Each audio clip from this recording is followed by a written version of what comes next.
In this video, I will show you how to redeem a Netflix gift card. So to do this, what you want to get and do is just open up a browser and search for netflix.com/redeem. Now, once you do that, it may sign you in automatically and it may not. If it doesn't, just go and sign into your Netflix account, or if you don't have one, create an account. And from there, it will say redeem your gift, enter your code below to get started.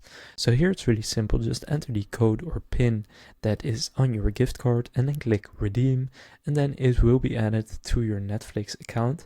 And basically then it will be taken off of your next bill, or for example, if it's $20, it may cover the entire next billing period and a portion of the one after that, but that kind of depends on how much it is for. So right here on the Netflix side, you can see they say that themselves.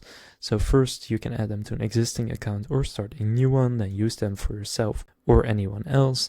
And then cards are applied to your account as a gift balance, and before your balance runs out, they will let you know. So if you don't want to actually pay for it, you only want to use the balance on your gift card, they will let you know before it runs out, probably through an email.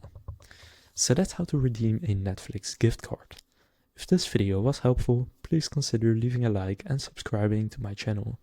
With that being said, I will see you in the next video.